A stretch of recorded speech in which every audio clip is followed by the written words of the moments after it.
আসসালামু আলাইকুম প্রিয় চাকরি প্রার্থী ভাই ও বোনেরা, আজকে আপনাদের জন্য আরো একটি নতুন ভিডিও নিয়ে হাজির হলাম। আর এই ভিডিওতে আমরা আলোচনা করব বাংলাদেশ নৌবাহিনীতে একটা নিয়োগ বিজ্ঞপ্তি প্রকাশ করেছে। আমরা সেই নিয়োগ বিজ্ঞপ্তি নিয়ে আজকে বিস্তারিতভাবে আলোচনা করার চেষ্টা করবো। আপনারা ধৈর্য সহকারে ভিডিওটা সম্পূর্ণটা দেখবেন। সম্পূর্ণটা না দেখলে কিন্তু আপনারা বুঝবেন না কোথায় কি বলা আছে।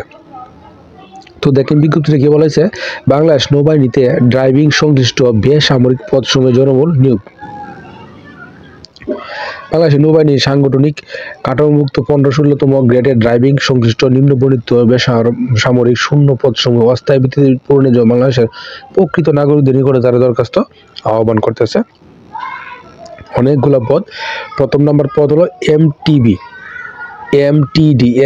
পদে 15তম গ্রেডে 61 জন লোক নিবে তারা, এবং 8ম শ্রেণী পাস হতে হবে, ভারী যানবাহন চালানোর পদে ড্রাইভিং লাইসেন্স থাকতে হবে এবং 5 বছরের অভিজ্ঞতা থাকতে হবে। 2 নম্বরে যে পদ ইঞ্জিন ড্রাইভার ক্লাস 1 15তম গ্রেডে 4 জন লোক নিবে। আপনাকে মাধ্যমিক স্কুল সার্টিফিকেট পরীক্ষা উত্তীর্ণ হতে হবে এবং ভারী যানবাহন চালানোর আপনার লাইসেন্স থাকতে হবে এবং 5 বছরের অভিজ্ঞতা থাকতে হবে। এবং 3 নম্বর যে পদ ক্রেন ড্রাইভার ক্লাস 1, এখানে 2 জন লোক নিবে, এসএসসি পাস হতে হবে এবং ভারী যানবাহন চালানোর লাইসেন্সধারী হতে হবে এবং 3 বছরের অভিজ্ঞতা থাকতে হবে। 4 নম্বরে যে পদ ফর্ক লিফট ড্রাইভার, 2 জন লোক নিবে, মাধ্যমিক স্কুল সার্টিফিকেট পরীক্ষা উত্তীর্ণ হতে হবে এবং ভারী যানবাহন চালানোর লাইসেন্সধারী হতে হবে এবং 3 বছর অভিজ্ঞতা থাকতে হবে। এবং এরপরে যে পদ লিডিং ফায়ারম্যান, 4 জন লোক নিবে 15তম গ্রেডে। আপনি যদি এসএসসি পাস হন, ভারী যানবাহন চালানোর লাইসেন্স থাকে এবং 3 বছরের অভিজ্ঞতা থাকে, তাহলে কিন্তু আপনি আবেদন করতে পারবেন। এরপরে যে পদ ফায়ার ইঞ্জিন ড্রাইভার 15তম গ্রেডে 4 জন লোক নিবে, এসএসসি পাস হতে হবে এবং ভারী যানবাহন চালানোর বৈধ ড্রাইভিং থাকতে হবে এবং 5 বছরের অভিজ্ঞতা থাকতে হবে। এবং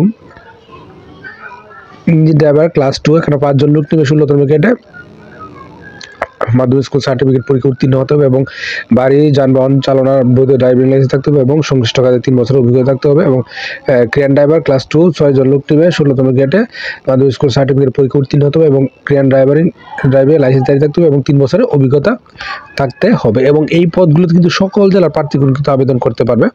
সকল জেলার প্রার্থী এই পদগুলোতে আবেদন করতে পারবে এবং প্রার্থীর বয়স 19 ডিসেম্বর 2024 তারিখে 18 থেকে 32 বছরের মধ্যে হতে হবে। এবং অর্থাৎ নতুন যে বয়স সীমা সেই অনুসারে 18 থেকে 32 বছর পর্যন্ত হবে। এবং বয়স প্রমাণের ক্ষেত্রে কোনো এফিডেভিট গ্রহণযোগ্য নয়।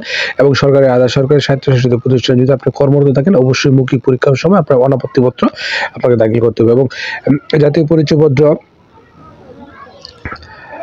এবং কি বলা আছে, সশস্ত্র বাহিনী অথবা সরকারি চাকরি থেকে বহিষ্কার হলে কিন্তু আপনি আবেদন করতে পারবেন না। এবং প্রার্থীর জাতীয় পরিচয়পত্র তথ্যাদি যথা প্রার্থীর নাম, জন্ম তারিখ, মাতার নাম, পিতার নাম, জন্ম সময় ইত্যাদি কাগজপত্রে উল্লেখ থাকতে হবে। এবং আরো কতগুলো শর্ত দেওয়া আছে, আপনারা এই সবগুলো শর্ত দেখবেন, দেখে শুনে অবশ্যই কিন্তু নিজ দায়িত্বে আবেদনটা করে ফেলবেন। এবং আবেদনের একটা ফর্ম দেওয়া আছে, আপনারা এই ওয়েবসাইট আপনারা এই ফর্মটা ডাউনলোড করবেন, ডাউনলোড করে ফর্মটা পূরণ করে তারপর কিন্তু আপনারা অবশ্যই আবেদনটা করে ফেলবেন। তো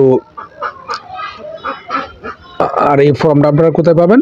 এই ফর্মটা আপনারা পাবেন এই ওয়েবসাইট থেকে, আপনারা এই ফর্মটা ডাউনলোড করবেন। তো আশা করি বিষয়টা বুঝতে পারছেন। ধন্যবাদ এতক্ষণ সাথে থাকার জন্য।